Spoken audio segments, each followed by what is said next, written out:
Have you ever cried during a film? Yes, of course I have, yeah. Like, It's a very sensitive side that you're bringing out. There's a particular kind of man the world never quite knows how to hold. He is the one who stands in front of the camera with iron in his jaw and fire in his eyes. The one audiences cheer for because he never flinches, never trembles, never breaks. The world built Jason Statham into exactly that kind of man. A symbol of unshakable toughness, a cinematic myth forged from flying fists and burning vehicles. But myths are constructed carefully, piece by piece, to hide the fractures underneath. And behind every frame of every film, behind every stunt that left him bleeding on concrete and gasping for breath, behind every premiere where he smiled for the flash of 100 cameras, there was a quieter story being written. A story not of triumph and glory, but of loss, loneliness, grief, and the relentless, invisible price a man pays when the world decides he belongs to them. At 58, Jason Statham is still standing. But what it cost him to get here, that is the part that will break your heart. Before the premiere carpets and the Hollywood contracts, before the explosions and the franchise deals, there was a boy in Shirebrook, Derbyshire, who had absolutely nothing except the kind of stubborn fire that only poverty can ignite. Born on the 26th of July, 1967, Jason Statham did not grow up with safety nets. His father, Barry, was a man of many trades and none of them comfortable. Coal work, street selling, singing in the kind of pubs where applause was paid in pints. His mother, Eileen, danced when she could, dreamed when she couldn't. The family was not broken, but it was bent by the weight of financial strain, and Jason absorbed every lesson that kind of childhood teaches, that nothing arrives without effort, that rest is a luxury, that the world owes you precisely nothing. What saved him, or at least gave him direction, was the water. At 12 years old, he discovered competitive diving at the Crystal Palace National Sports Center, and in that cold, echoing building, surrounded by the sharp smell of chlorine and the relentless discipline of coaches who did not care about your feelings, he found himself. Diving is not a forgiving sport. It demands that you climb to an impossible height, commit to a decision in midair with no room for hesitation, and trust that your body will do what your mind has rehearsed 1,000 times. If you second-guess yourself, you fall wrong. If you panic, you break. Jason did not panic. He climbed, and he committed, and he fell, correctly, repeatedly, painfully, until perfection became instinct. By 1990, he was good enough to represent England at the Commonwealth Games. That achievement, which would be the defining moment of most lives, barely registered as a peak for him, because 2 years later, missing the British Olympic squad by the narrowest of margins reminded him that talent is never enough on its own. That rejection, quiet and official and absolutely devastating, could have ended him. Instead, it redirected him. He stepped off the diving board and walked into the streets of London, where he learned another kind of survival entirely. He hustled. There's no more honest word for it. He sold perfume, jewelry, trinkets, whatever moved, whatever kept him eating. He worked corners in the rain, charmed strangers, and learned to read people in the way only someone who depends on the sale can. Those years on the street gave him something no drama school could have taught, an authenticity, a groundedness, a refusal to perform anything he did not genuinely feel. When Guy Ritchie spotted him and cast him in Lock, Stock and Two Smoking Barrels in 1998, he wasn't casting an actor. He was casting a man who had actually lived a version of that world. The camera saw the truth in him immediately, and audiences felt it without quite understanding why. There is a cruelty buried inside sudden success that people rarely speak about honestly. When the world finds you, it finds a version of you, and it wants that version, only that version, forever. Jason Statham became famous for his physicality, his menace, his wordless authority, and so the roles kept arriving with those same requirements. Lock, Stock gave way to Snatch, and Snatch gave way to The Transporter in 2002, and The Transporter became a franchise, and the franchise became his identity. He was the action man, the tough guy, the one who did his own stunts because no stuntman could quite replicate the particular danger he was willing to put himself in. He once remarked, with the kind of half-smile that carries more exhaustion than amusement, that when you do one thing well enough, the world never lets you try anything else. That sentence contains an entire unspoken grief.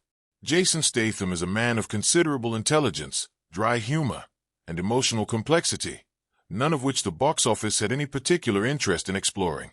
So he gave them what they wanted: bruises, speed, controlled chaos, and in return, they gave him fame, which is a spectacular gift that comes wrapped in a very particular kind of loneliness. The loneliness of someone who is wanted everywhere and known by almost no one. He fell in love the way most young men do, completely, recklessly, with full confidence that this was the permanent thing. Kelly Brook was already a name people recognized when their paths crossed in the late 1990s. She was luminous and funny and real, and for a man who had spent his adult life in survival mode, she felt like the first thing he had allowed himself to simply enjoy. Their relationship was not built on glamour. It was built on cheat meals and shared laughter and the particular closeness of two people who are both still becoming whoever they are going to be. They stayed together as his star began to rise, which is a harder thing to do than it sounds. Success does not simply add to a relationship. It rearranges it. Schedules expand. Distances multiply. The person you used to reach for in the middle of the night is suddenly 3 time zones away, and the phone call feels thin compared to what it is replacing. Jason was on sets in France, in Morocco, in Los Angeles. He was training, filming, promoting, always in motion, always performing, always needed somewhere that was not home. When the relationship ended, and word spread that Kelly had been photographed with actor Billy Zane, Jason did not erupt publicly. He did not issue statements or grant tearful interviews. He went quiet in the particular way of men who have learned to absorb pain as fuel. He trained harder. He worked more. He arrived early on set and left late. The people around him noticed only the discipline, not the wound underneath it. "We were young," he said later, with the careful neutrality of someone who has spent years finding the right words for something that still aches. Life moves faster than people do. That is not a casual observation. That is a scar that has been examined for a very long time. What followed was a chapter of brief warmth and longer silences. Sophie Monk, the vivid Australian singer, entered his life around 2005 with the kind of energy that makes a man feel, briefly, that the world is lighter than he remembered. She laughed easily and teased him often and brought color into spaces that had grown gray with routine. But the same forces that had dismantled his previous relationship were still in operation. The relentless geography of a global career, the impossibility of being present when the industry's demands were insatiable. Their connection faded not in a single dramatic moment but in the gradual way of something that simply couldn't survive the distance. She said later that he was the hardest man to love, not because he didn't care, but because he carried everything alone. That one sentence reveals more about Jason Statham than any film he has ever made.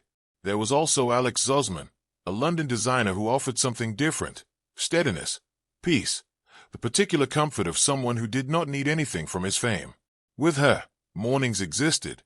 Coffee was not drunk in green rooms between takes, but at a kitchen table, slowly, like a person with somewhere to belong.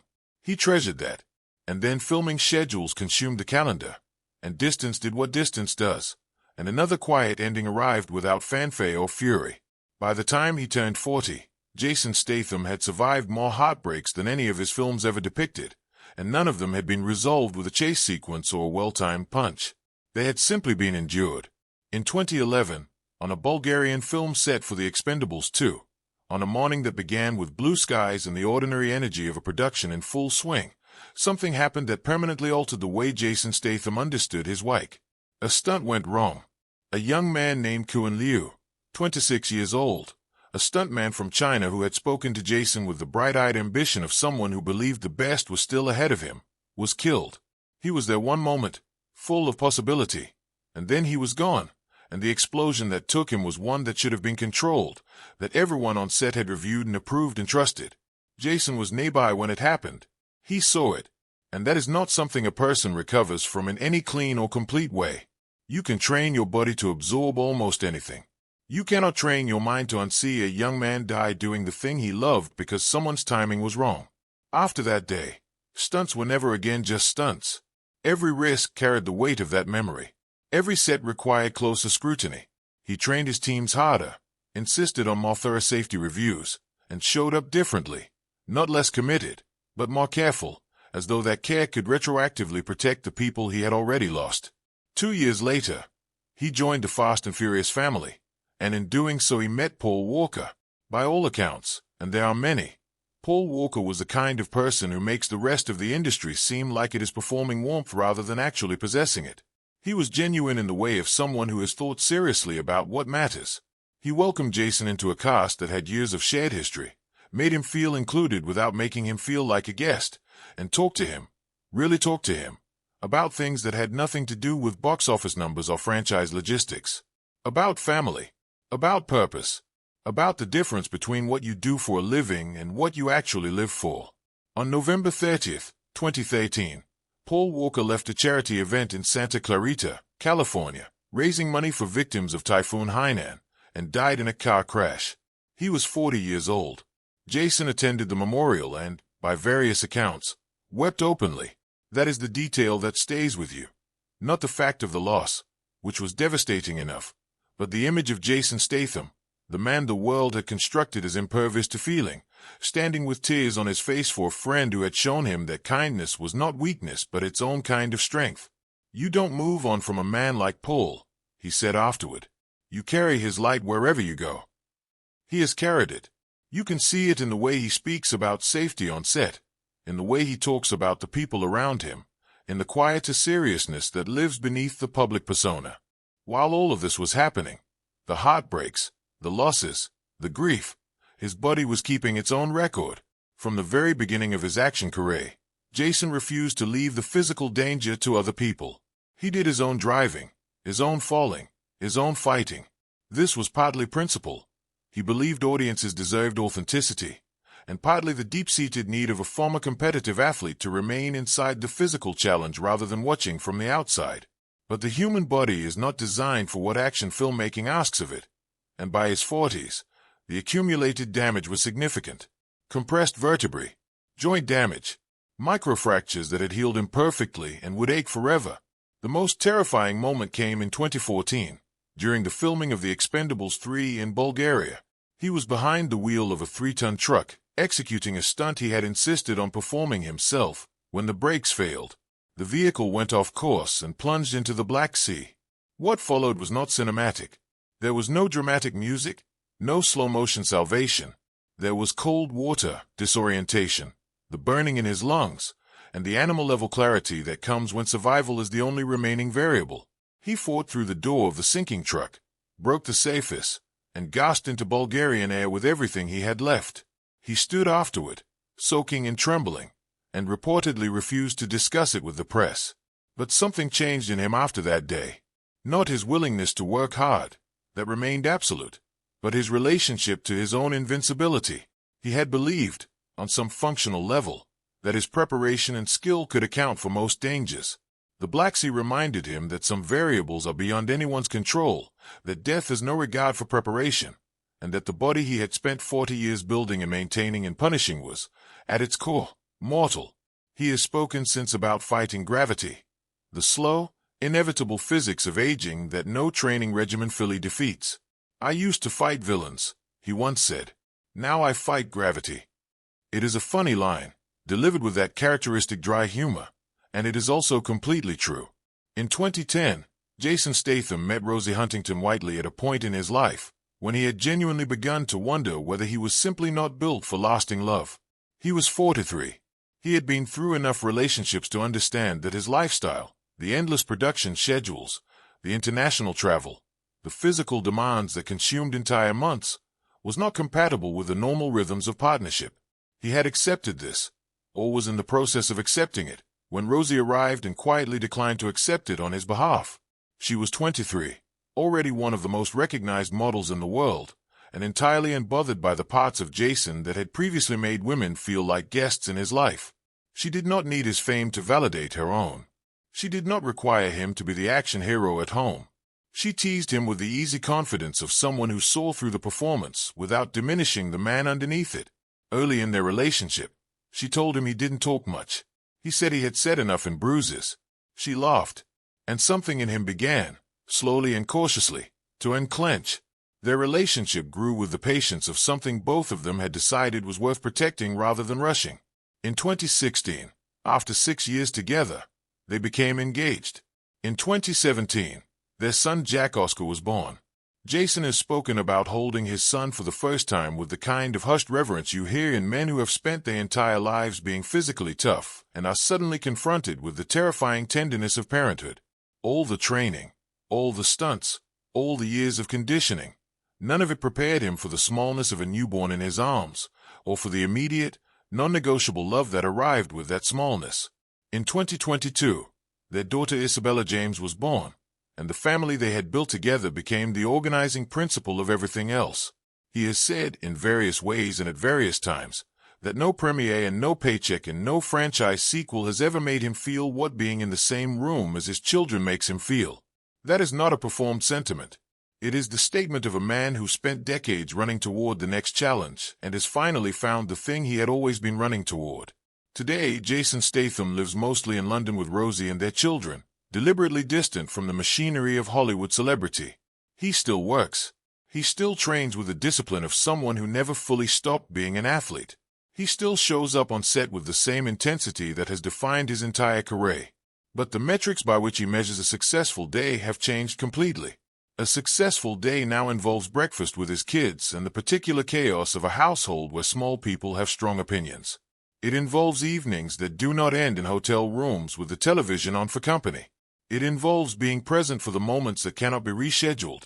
The first words, the school performances, the ordinary Tuesday afternoon moments that are, in fact, the entire substance of a life. The physical signs of a career spent inside risk are present.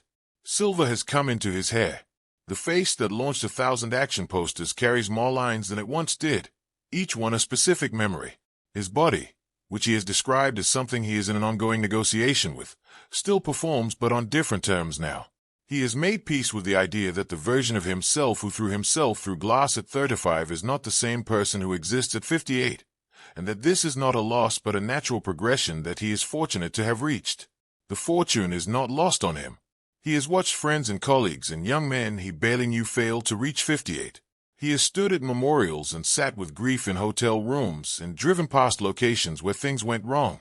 Every year he continues to exist in good health and relative wholeness is a year that someone he knew did not get. He wears that awareness quietly, not as guilt but as gratitude that has been properly examined. And here is the tragedy of Jason Statham, the one that exists beneath all the easier tragedies of heartbreak and physical injury and public loss. It is this: the world decided very early what Jason Statham was for, and spent the next 30 years consuming that version of him with enormous enthusiasm, with very little interest in the rest. The man who could have been a nuanced dramatic actor was given guns. The man who survived genuine poverty and near Olympic-level athletic achievement was reduced to a jawline and a fight sequence. The man who grieved quietly for friends and processed heartbreak in solitude and lay awake in hotel rooms wondering whether the life he was living was the life he had actually chosen, that man never made the poster. He was trapped not by failure, which is survivable, but by success, which is a more sophisticated and insidious kind of cage. Every time he was brilliant at something the studios wanted, they wanted more of it, and less of anything else. He understood this. He was not naive. He took the work and the money and the global recognition, and he did everything that was asked of him with extraordinary commitment. But he also, quietly, in the spaces between takes and in the years since his children arrived, found his way back to himself. What Jason Statham is, at 58, is something the action movie genre has no particular framework for. A man at peace. Not a man who was never broken, but a man who was broken repeatedly and put himself back together each time with slightly different materials. Grief, gratitude, love, the particular wisdom of someone who has genuinely stared at the bottom of the Black Sea and decided to keep swimming. The tragedy is not that his life has been painful, though it has. The tragedy is that the world never really wanted to see that part of him, and so most people who count themselves as fans have been watching a performance rather than a person. But the person was always there. Behind every punch, every explosion, every chase sequence, every smile on the red carpet. The boy from Shirebrook who climbed a diving board because it was the one place where effort and courage produced something real. He is still that boy. He is also, now, a father who checks on his children at night, a partner who has finally stopped running, and a man who has earned the kind of peace that cannot be purchased or performed. It simply arrives, after enough years of surviving everything else, and asks you to stay. He stayed. If the story of Jason Statham tells us anything, it is that strength is not the absence of breaking. It is the decision, made over and over again in the dark, to get back up. Leave your thoughts below, and if his story moved you, you know what to do.